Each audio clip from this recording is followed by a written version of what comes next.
Yo tenía 26 años, yo creo que con 26 años ya debes de ser una persona un poquito ya más madura en la vida. En mi caso particular no lo era tanto. Al final vienes de Irún, 60.000 habitantes, y pues eso hace que también de alguna forma te mantengas un poquito más virgen en muchas de las cosas de la vida, no te vuelves tan perro como dicen, ¿no?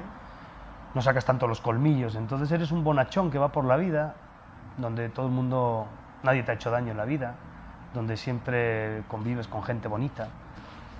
Pero también hay una contraparte, el vivir eso siempre, pues es una rutina, ¿no? Y pues no sé, de alguna forma yo también vengo de una familia donde mi bisabuelo se fue a Brasil, donde mi abuelo viajó a Brasil y Argentina, donde mi padre tuvo que salir del pueblo para irse al norte a trabajar. Gente que salió en algún momento de su vida y no le importó, se fue a buscar unos mejores horizontes, ¿no? Decimos aquí pata de perro. Sí, yo no salí porque tenía carencias. Yo salí más bien porque Luis Irizar me comentó la posibilidad de poder salir y yo le dije que no quería y él me volvió a insistir y yo le dije, pero ¿por qué me insistes? Y me dice, porque yo creo que es lo mejor para ti. Y yo creo que ahí fue el clac, ¿no? ¿Tú crees que es lo mejor para mí? ¿Por qué? Porque yo creo que como cocinero tienes que salir en esta vida porque cuando sales, como yo salí, regresas con una visión y de la vida diferente. Ves la vida con otros ojos, con otro prisma. Tus ojos cambiaron, tu mente recibe de otra forma. Y yo como siempre había tenido a Luis Irizar como una persona que había seguido mucho, digamos, su vida, su movimiento, cómo se había movido, yo dije, pues ya que me lo está ofreciendo él, ¿cómo puedes decirle que no? O sea, yo me metí en una cocina para seguir los parámetros que me enseñaba esta persona. Cuando acabo él mismo, tengo el honor de que él mismo me diga, oye, encontré un hueco para ti, y que yo le diga que no, pues ¿sabes qué?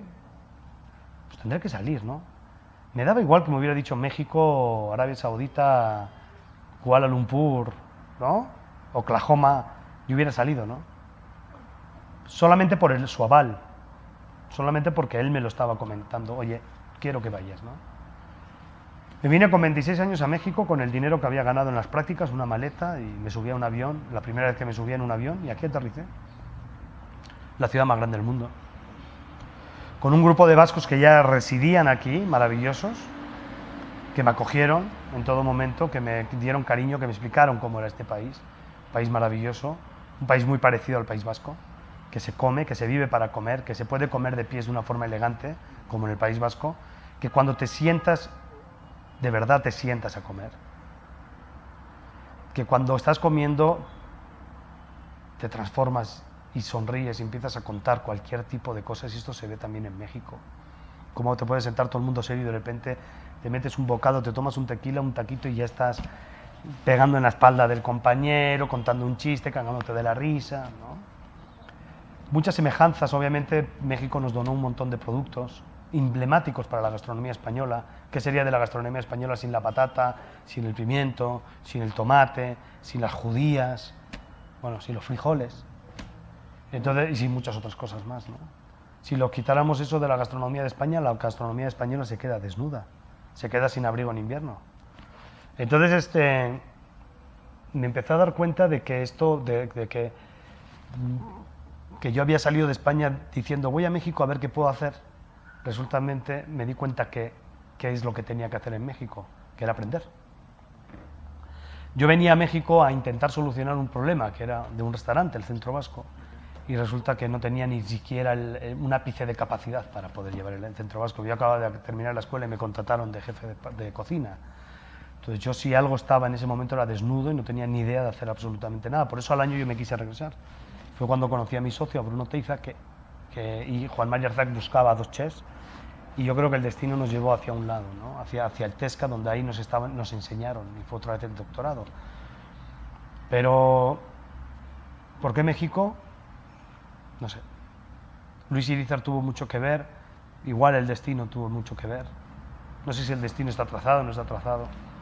Pero caí en blandito, donde yo venía en el avión diciendo dónde voy, dónde voy, dónde voy, caí en blandito, en un país muy parecido al País Vasco. Podría decir que es parecido a España, pero sobre todo es muy parecido al País Vasco. Eso es interesante. De gente muy trabajadora, de gente muy coherente, de gente que sabe vivir la vida. El DF para mí no es México, para mí México es fuera del DF, la provincia. Cuando tú vas a la provincia y hablas La parte de la familia en México es, en País Vasco preserva mucho la familia. En el País Vasco hay mucho de cuidar el producto, de cuidar la cultura. Y cuando sales fuera del DF te das cuenta de esas cosas, ¿no? Que la gente realmente pone mucho empeño en cuidar a su núcleo, que es la familia, y en poderse alimentar muy bien. Y eso lo vemos en el recetario, ¿no? Igual cuando ya llevamos un cierto tiempo en México, como en todos los sitios, cuando llevas un cierto tiempo, hay cosas que te molestan ya de tiempo atrás y dices, es que México, es que México, es que México, es que México. Pero cuando realmente quitas esa pantalla, como la podrías quitar en España, en Francia, en cualquier país, en Estados Unidos, y te quedas con lo bueno, te das cuenta que somos muy parecidos, ¿no? Entonces no me costó nada la alimentación, venir, hablamos el mismo idioma, en todos los aspectos. Y sigo pensando exactamente lo mismo. Creo que incluso a medida que conozco más a México, después de 15 años, me sorprendo cada vez más de México. De su cultura, de su gente. Que todo lo que se ve de México fuera de México es mentira, es blasfemia. De que, por eso yo siempre que voy a dar conferencias a las escuelas siempre les digo, a partir de ahora siempre tenéis que hacer una cosa, hablar bien de vuestro país. Y no permitáis que nadie en la vida hable mal de vuestro país, aunque sea en broma, aunque sea con una imagen de mira este con el sombrero y tal, respeto, ¿no? Que esos sombreros por algo tenían que tener, ¿no? Estar orgullosos de dónde venís, hablar bien de vuestro país en México y sobre todo cuando salgáis, siempre tenéis que ser embajadores, ¿no? Porque este país os da todos los días, os alimenta, os cuida, os calienta, ¿no? Entonces, no sé por qué vine a México, podía haber caído en cualquier país del mundo, pero le doy gracias a Dios por haber estado aquí, haber caído aquí, ¿no? Arzac no nos enseña a cocinar, es la parte más curiosa. Juan Mari nunca nos enseñó a cocinar, nunca nos dijo, ven que te voy a enseñar a cocinar. Nos enseñó la vida, nos enseñó cómo tenías que ver la cocina, cómo tenías que ver el comedor, cómo tenías que tratar al cliente, cómo tenías que tratar a los periodistas, cómo tenías que hacer toda la vida de restaurantero. Eso fue una gran maravilla. Él daba por hecho de que si nosotros éramos jefes de partida teníamos que saber cocinar y llevarlo bien. Pero realmente yo llevaba un año ejerciendo la vida del laboral. Entonces yo me quedaba así mirándolo y él ni siquiera...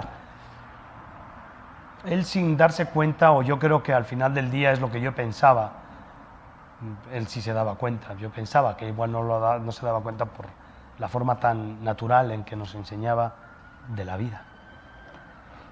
Yo no sabía qué impacto iba a tener en mi vida, pero me di cuenta 8 años después que el impacto fue brutal, cuando ponemos el bico.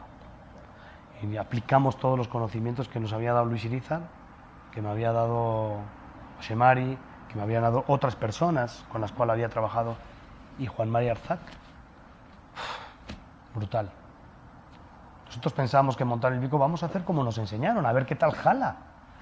Y empieza a jalar y a jalar y a jalar y a jalar y a jalar y dices, vaya aprendizaje nos dieron. Brutal.